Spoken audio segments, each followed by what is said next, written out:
What is up, guys? We are back with the 24 valve. I've done some things on it. I've moved houses. I'm in a different place.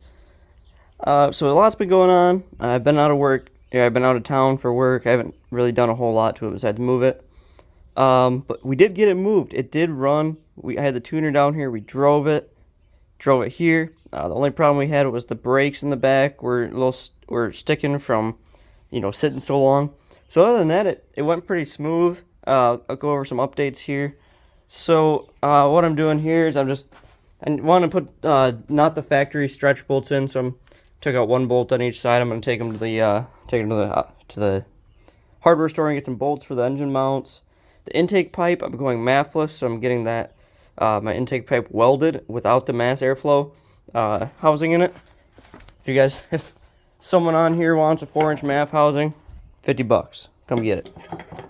Other than that, I actually wasn't going to go with the blow-off valve, but I decided I was going to, going mathless and everything. I wanted to go with the blow-off valve, so I went with a Forge 50 millimeter blow-off valve right here.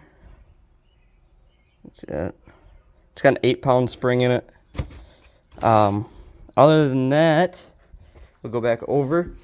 I had to send intercooler piping out.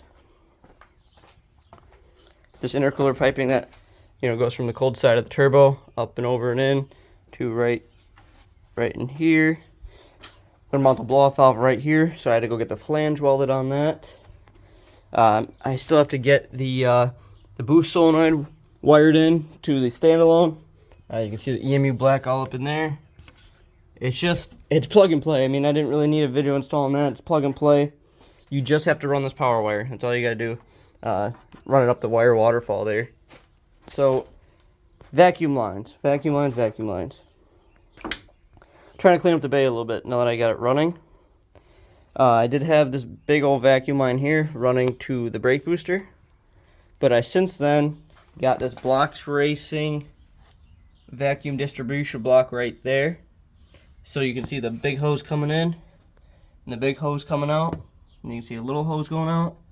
You see a nipple that doesn't have a hose right there. So vacuum goes in, then vacuum comes up now and into the brake booster, and then that small hose will come over here to my blow-off valve, and then the nipple that I don't have on there yet goes to my EMU black, my ECU, for the map, because the ECU has a built-in map. So that is nice, makes it pretty simple, cleaned up the bay a little bit. I did have a problem with it overheating when I first started it with the EMU black, had it running.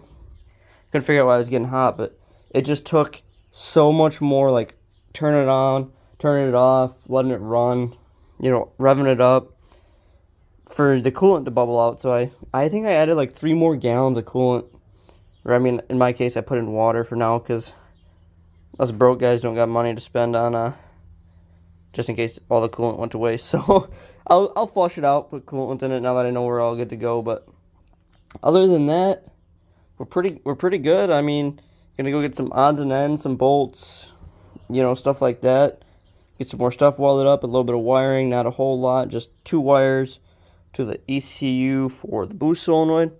And other than that, I'm trying to get it to go up to Road America in August, so maybe I'll be putting out some more videos of that. Hoping and praying I can get that done. So I appreciate you guys a lot, and I'll see you guys on the next one.